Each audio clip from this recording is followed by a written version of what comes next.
Hi, I'm Eric Martin with Board Game Geek. I'm here with Dirk Niemeyer from Artana, and we're going to be looking at Tesla versus Edison War of Currents, which is debuting here at Gen Con 2015. I know it's arriving to Kickstarter backers.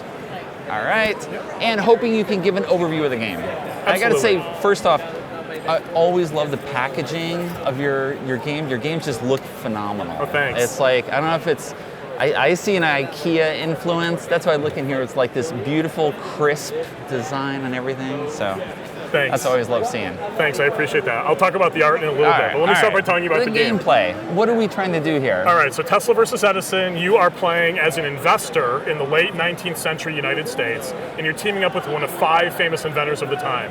Okay. Nikola Tesla, Thomas Edison, and 3 other guys who are actually pretty interesting, but you haven't heard of them. And so they don't get top billing. They don't get top billing, sadly. That's right. So you and the inventor, you have some stock, and you are hiring a team of people. And so if we look down here, we've set it up with Thomas Edison and Nikola Tesla and showing 2 employees on each team, so to speak. Okay. And if you look across the different people, they each have ratings in 4 things: in invention, manufacturing, finance, and propaganda. Okay. And that essentially makes them like variable power workers. So they'll take actions at different levels of ability based on what these ratings look like. Okay. And so if you're partnered with Edison, you might want to get a big financier like JP Morgan. You might want to get someone who's a little bit flexible between technology and finance like Louis H. Latimer. With Tesla, who's just a wizard with invention, he can benefit from a financier like Henry Villard, as well as somebody really balanced like George Westinghouse. Okay. So, all of these people are historical. That don't matter to some gamers and not to others, but it's really trying to tell the story in a really authentic way. Okay. And so on your turn, you have whatever your team looks like. You're able to take that number of actions on the board, and there's just 4 actions. It's pretty straightforward. Okay. One is you can claim electric projects all around the United States. Mm-hmm. So you claim a project, you put your cube down, and you start to build a network of projects. Okay. And those, you see the different numbers, those are related to technologies. So the second action is moving up your technologies. And the way you do that is with the ratings on the cards, so using the different invention and manufacturing ratings to move up in AC, DC, and bulb technologies. And you need to move up to the different levels in those technologies in order to enter the different areas. That's here. exactly right. The projects on the map have different levels, so you have to keep advancing, you're going to get left behind. The projects, like in real life. Like in real life, exactly. Oh, yeah. The projects will cost you cash as well to do, but then they'll also give you a stock bonus. And this game's all about stock at the end of the day. Okay. You start out with the preferred shares in your company, which is worth 4 certificates, and you're trying to buy and sell shares in your and other companies during the game. Right. So it's really important that you're advancing your own stock price because you have so many shares of it to play with. So you're advancing your stock with this, you're using the technology in order to get more projects. You can also patent the technologies, and so that's another thing that creates some asymmetry, where like Tesla, for example, as great as he is in invention, he has no finance.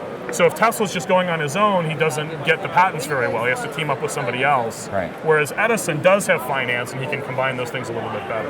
Okay. And so then you have propaganda, and the way propaganda works, we look, and some of the guys have propaganda ratings like we talked about before.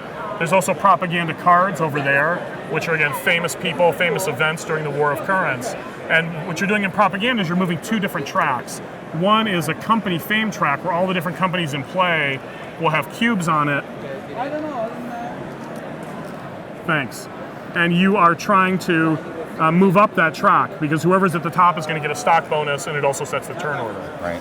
The AC/DC track, depending on the technology you're invested in, you want it to be going that way because it will give you a stock benefit when you claim projects if you're using the right technology, or a penalty to your opponents if they're using the wrong technology. Okay. So this is a very competitive mechanism. Okay. And the last thing is buying and selling stocks on a stock market. So if I buy your stock, your price is going to go up. If I sell your stock price is going to go down. So there's a lot of really competitive stuff happening on the stock market. Manipulating as well. the other companies as well. That's absolutely true.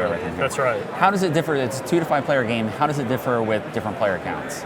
So with different player counts, it's designed to scale up really directly. So if you look at these blue lines on the board, it's 2 players, 3 players, 4 players, and then 5 players would be the whole board. Okay. So it plays very well all the way around. The dynamics change because if you have a 2-player game, you can either both go down the same technology track and sort of passively agree not to get into a propaganda war over technology, but one of the 2 of you is going to have the patents on the other, so it can be testy. The more players you get, the more you're going to have A, both tracks in play for sure, but then B, multiple people on each track. Okay. So I think the competitive dynamics are better the more players you get.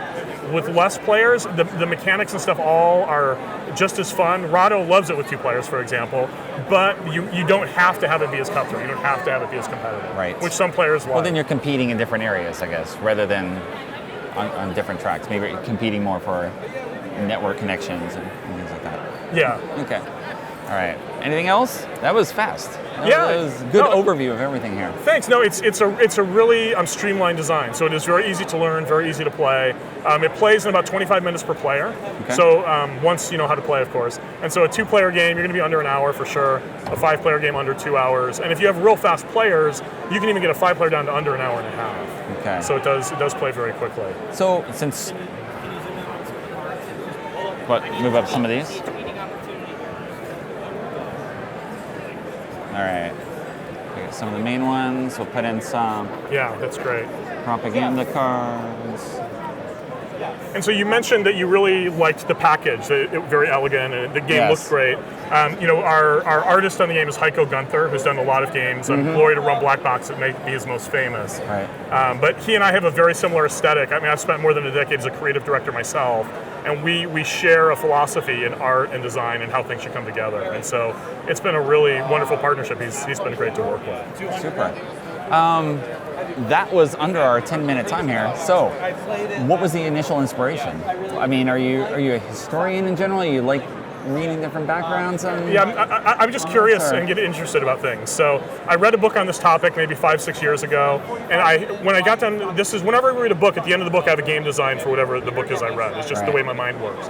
So I had this game. It's a good way of you understand the systems. That's right. Like you put together history because it is competing systems in history. That's right, absolutely right. That's right. So and so I finished this book and I had a game design, but I was like, the theme, I don't know that it'll really be marketable. I'm going to put it away and maybe come back to it someday. Right. And then the Oatmeal did their Tesla Edison stuff. Everybody started to love Tesla. I said, this is great. I've got this design. It's ready to go. Right. And now there might actually be a market for it. So. So then decided once I had some free time to finally get it out there. That's right. As soon as Tesla is able to open those dealerships, you have a marketing tie-in there. Yeah, exactly. Probably not, but it's possible. All right. Well, thanks very much for the overview. My pleasure.